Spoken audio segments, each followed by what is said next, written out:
नमस्कार. आवाज माझा वृत्तवाहिनीत आपल्या सगळ्यांचं स्वागत. वेळेच्या काही ठळक घडामोडींकडे. वृद्धाला मारहाण करणाऱ्या चालकावर कारवाई करण्याचे उपमुख्यमंत्र्यांचे निर्देश. ठाण्यात भाजपाच्या वतीनं विशेष महाआरतीचं आयोजन आणि भाजी मंडई परिसरातील मसाला चक्की विरोधात नागरिकांचं आंदोलन.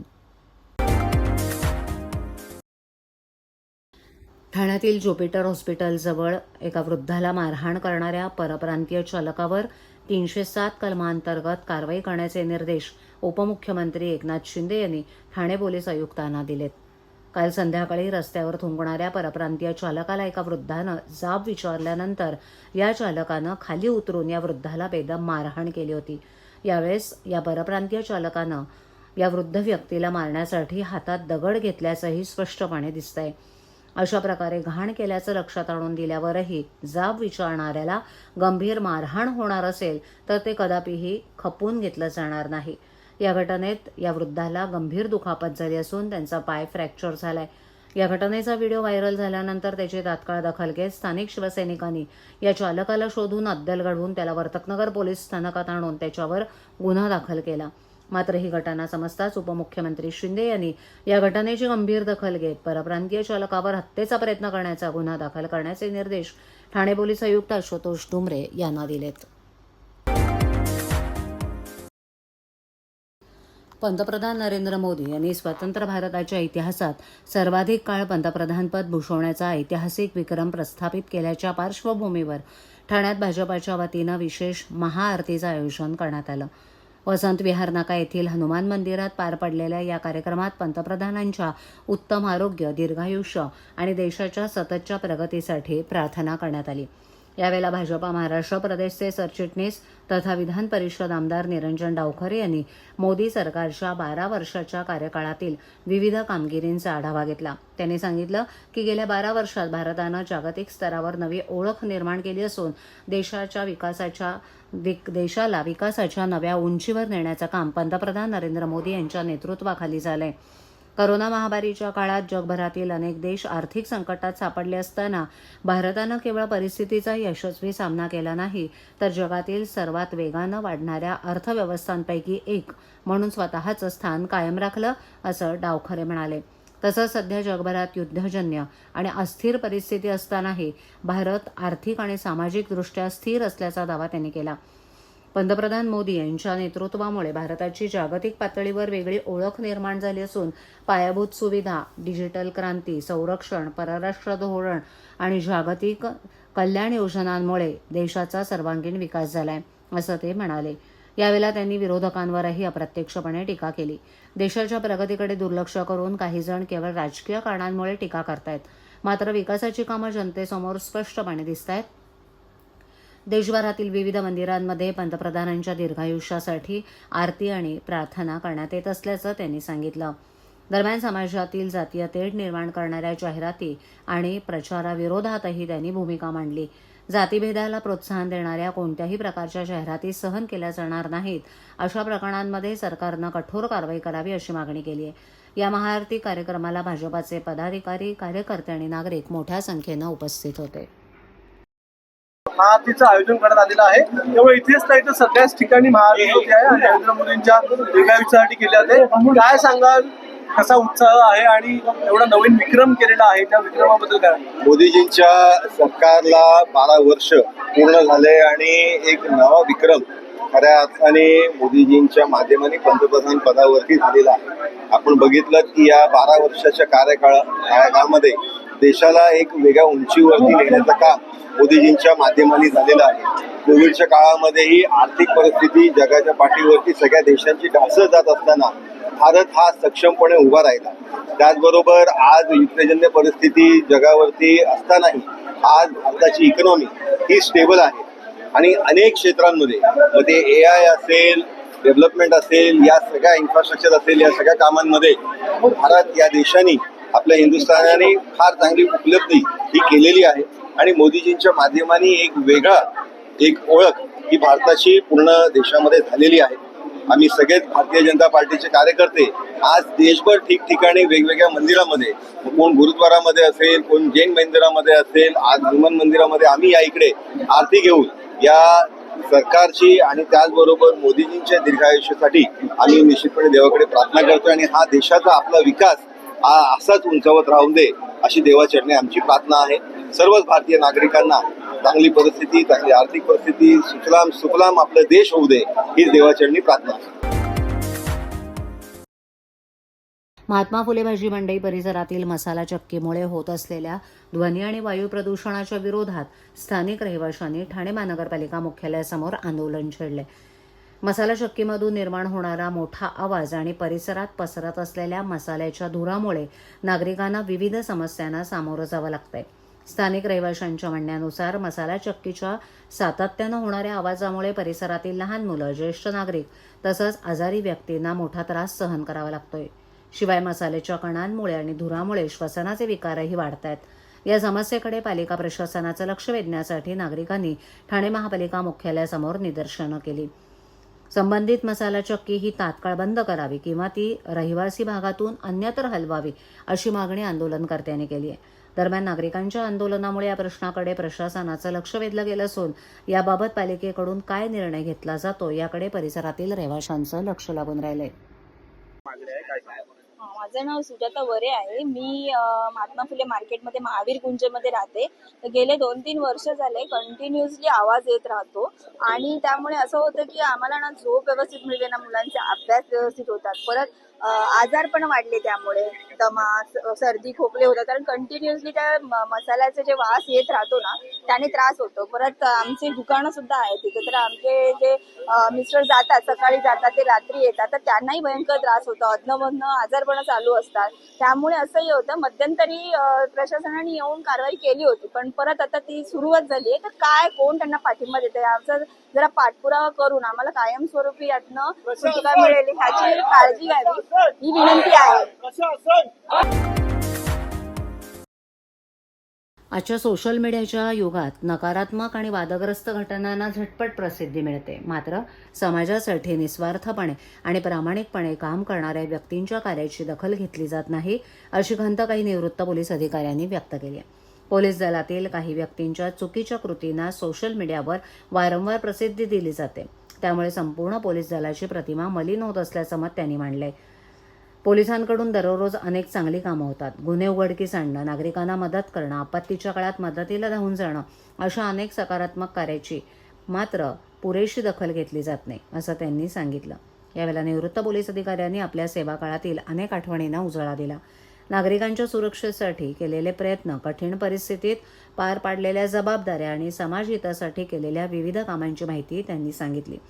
समाजात सकारात्मकतेचा संदेश पोहोचवण्यासाठी आणि चांगल्या कामांना प्रोत्साहन मिळण्यासाठी माध्यमांनी अशा कार्याची दखल घेणं गरजेचं असल्याचं मतही निवृत्त पोलीस अधिकाऱ्यांनी यावेळेला व्यक्त केलं. सर, आजकाल सोशल मीडियाचा अतिशय मोठ्या प्रमाणात वापर केला जातो. सोशल मीडियामध्ये फक्त पोलिसांची काहीच बाजू दाखवते, काही बाजू दाखवते, त्याबद्दल आपण काय सांगतो? सोशल मीडिया हे जे माध्यम आहे, पोलीस आणि सोशल मीडिया हे पहिली गोष्ट जनतेसाठी दोन्ही फायदेशीर आहेत. परंतु पोलीस ज्या वेळेला चांगलं काम करतो त्याचे चांगलं काम केल्याची जास्त मीडियावर दाखवलं जात नाही. जर एखादी काम चुकीचं करत असेल तर ते पुन्हा पुन्हा ते दाखवलं जातं. त्यामुळे जनतेमध्ये जे पोचायला पाहिजे ते पोचत नाही. उदाहरणार्थ एखादी ट्रॅफिक हवालदार त्याने गाडी उभी केली, गाडी उभी केल्यानंतर तो काय सांगतो, काय करतो, काय बोलतो ते न दाखवता तो जर काही चुकीचं काम करत असेल तर ते पुन्हा पुन्हा दाखवलं जातं. यामुळे काय होतं, पोलिसाची चांगली बाजू जी आहे ती जास्त दाखवली जात नाही आणि जी खराब बाजू आहे ती पुन्हा पुन्हा दाखवली जाते. समाज माध्यमात मीडिया आणि पोलीस ही दोन्ही जे आहेत ही दोन्ही भक्कम पाया आहे समाजाचा. ठाणे अंतर्गत वर्तुळाकार मेट्रो प्रकल्पाला ठाण्यातील काही नागरिकांकडून विरोध झाला असतानाच आता या वर्तुळाकार मेट्रो प्रकल्पाचा लघुउद्योजकांनाही फटका बसणार आहे. पोखरण रोड येथील अंदाजे 30 ते 40 लघुउद्योग या प्रकल्पामुळे बाधित होणार असल्यानं या उद्योजकांवर स्थलांतराची टांगती तलवार आहे. त्यामुळे प्रकल्प राबवताना आरेखनात बदल करण्याची मागणी लघुउद्योजकांनी केली आहे. ठाणे शहरातील अंतर्गत मार्गावर वर्तुळाकार मेट्रो प्रकल्पाच्या निर्माणाची कामं सुरू आहेत. या अंतर्गत मेट्रो प्रकल्पाचं आरेखन लोकवस्तीतून जात आहे. वृक्षबाधित होत असल्यानं अनेक सामाजिक संस्थांचा प्रकल्पाला विरोध आहे. 12,200 कोटी रुपयांचा हा प्रकल्प सर्वसामान्यांवर लादला जात असल्याचा आरोप सिटीझन फोरम सस्टेनेबल ट्रान्सपोर्ट या संस्थेनं केला आहे. या प्रकल्पाची कामं सध्या उपवन आणि ब्रह्मांड भागात सुरू आहेत. मेट्रो मार्गिकेसाठी इथे पत्रे उभारले जात आहेत. पोखरण रोड येथील उपवन भागात 700 ते 800 लघुउद्योग आहेत. अनेक यंत्र किंवा त्यांचे सुटे भाग या उद्योगनगरीत बनतात. त्यामुळे हे लघुउद्योग राज्य आणि देशाच्या आर्थिक विकासात अत्यंत महत्त्वाची भूमिका बजावतात. दरवर्षी या भागातून कोट्यावधी रुपयांचा महसूल कर रूपी सरकारला प्राप्त होतो. परंतु प्रकल्पाचं आरेखन यातील काही लघुउद्योगांवरून जात आहे, त्यामुळे त्यांच्यावर संकट उभं राहिलं आहे. या संदर्भात पोखरण लेक स्मॉल स्केल इंडस्ट्रीज असोसिएशन या लघुउद्योजकांच्या संघटनेनं महामेट्रोच्या अधिकाऱ्यांशी चर्चा केली असता सुमारे 15 लघुउद्योजक बाधित होणार असल्याचा दावा त्यांनी केला. परंतु 30 ते 40 लघुउद्योजक बाधित होणार असल्याचं संघटनेचं म्हणणं आहे. लघुउद्योजकांनी नुकतेच आमदार केळकर यांची देखील भेट घेतली. त्यानंतर महामेट्रोचे अधिकारी आणि लघुउद्योजकांची भेटही झाली. या जागेची पाहणी आज करण्यात आली. आमदार संजय केळकर, लघुउद्योजक आणि महामेट्रोचे अधिकाऱ्यांनी सर्व माहिती जाणून घेऊन योग्य त्या सूचना करण्यात आल्यात. यावेळेला स्थानिक उद्योजक आणि आमदार संजय केळकर यांनी प्रसारमाध्यमांशी बोलताना अधिक माहिती दिली. आज या ठिकाणी आम्ही पाहणी दौरा आयोजित केला होता आणि मेट्रोचे अधिकारी आणि आपले ओपन इंडस्ट्रियल इस्टेटचे प्रतिनिधी आणि जे गाळे आहेत की जिथून मेट्रो जाते तर यांचा पाहणी दौरा आज आम्ही केला. आणि या पाहणी दौऱ्यामध्ये अनेक गोष्टी ज्या आहेत त्या आढळल्या. त्याच्यामध्ये निरनिराळे पर्याय देखील इथल्याही लोकांनी सुचवले आणि मेट्रोच्याही लोकांनी सुचवले. आता याच्यामध्ये नक्की किती गाळे बाधित होत आहेत त्याचा सर्व्हे केला जाईल आणि त्या सर्व्हेच्या नंतर देखील याच्यातनं की कमीत कमी इथल्या आमच्या उद्योजकांना त्रास होईल, कमीत कमी इथल्या उद्योजकांवर त्याचा परिणाम होईल, त्यांच्या पोटापाण्यावर, अशा प्रकारची रचना करण्याचा आम्ही त्यांच्या वतीने मेट्रोकडे प्रयत्न करू. आणि मला निश्चितपणे खात्री आहे आता काही ठिकाणी मेट्रोने आपल्या जागाही बदलल्या, स्टेशनची जागाही पुढे नेल्या, तर त्या पद्धतीने जे जे टेक्निकली शक्य आहे ते करून घेण्याचा आपला प्रयत्न आहे. साहेब, जे गाड्या जायला त्यांचं म्हणणं आहे की आम्हाला जर बाधित झालो इथे पूर्ण आम्हाला इथेच कुठली जागा द्यावी, कुठे लांब नको देता. त्यांना एका वाक्यात सांगायचं म्हणजे त्यांना कुठेही लांब जाण्याचा तर प्रश्नच नाही, परंतु जे बाधित किती होतील ते एकदा कळलं की त्यांना त्या ठिकाणीच आपण कशा पद्धतीने त्यांचं अकोमोडेशन करता येईल, स्थलांतर, ते देखील बघू. त्यांना कुठलाही त्रास होणार नाही त्यांच्या, कारण हे लघु उद्योजक आहेत, MSME मध्ये येतात, छोटे छोटे उद्योग आहेत. 50 वर्षापासून हे लोक इथे आमचे आहेत. 2-3 हॉटेल पण आहेत तिथे. पण ते सगळं एकदा सर्व्हे झाला आठवड्याभरामध्ये की त्याच्यानंतर त्याचं ताबडतोब आपण मीटिंग घेऊन काय त्याच्यामध्ये करता येईल. आणि दुसरा पर्याय सुद्धा जो आहे तो देखील तपासून बघायचं आपण मेट्रोच्या अधिकाऱ्यांना सांगितलंय की जेणेकरून कुठलंही काही होणार नाही. आता समजा 13 होतील, 20 होतील, एक्झॅक्ट सर्व्हे नंतरच कळणार आहे, परंतु कुठलाच होणार नाही तोही पर्याय बघून घ्यायचा आहे. आणि पुढच्या या 10 दिवसामध्ये त्याच्या संबंधामधला आपल्याला निर्णय घेता येईल. पण इथल्या लोकांना कुठलाही त्रास होणार नाही याच्याकरता आम्ही यांच्या वतीने निश्चितपणे मेट्रोच्या बरोबर बसून त्याच्यातून तोडगा काढू, मार्ग काढू. ठाणे शहर गुन्हे शाखेच्या अंमली पदार्थ विरोधी पथकानं मोठी कारवाई करत तब्बल 3,63,64,814 रुपयांचा मुद्देमाल जप्त केला आहे. या कारवाईत 3 किलो 20 ग्रॅम चरस तसंच ट्रामाडॉल युक्त 12,984 कॅप्सूल्स जप्त करण्यात आले असून 2 वेळा शिक्षा भोगलेल्या मुख्य आरोपीसह जम्मू काश्मीरमधील आणखीन 2 आरोपींना अटक करण्यात आली आहे. पोलीस आयुक्तांच्या आदेशानुसार अंमली पदार्थ विरोधात विशेष मोहीम राबवण्यात येत असताना अंमली पदार्थ विरोधी पथकाला गोपनीय माहिती मिळाली होती. दरम्यान या कारवाई दरम्यान फिरोज अब्दुल खान याला ताब्यात घेण्यात आलं असून त्याच्याकडून सुमारे 3,02,00,000 रुपयांचा 3 किलो 20 ग्रॅम चरस तसंच 1,48,504 रुपयांचा कॅप्सूल्स, रोख रक्कम आणि मोबाईल हँडसेट जप्त करण्यात आले.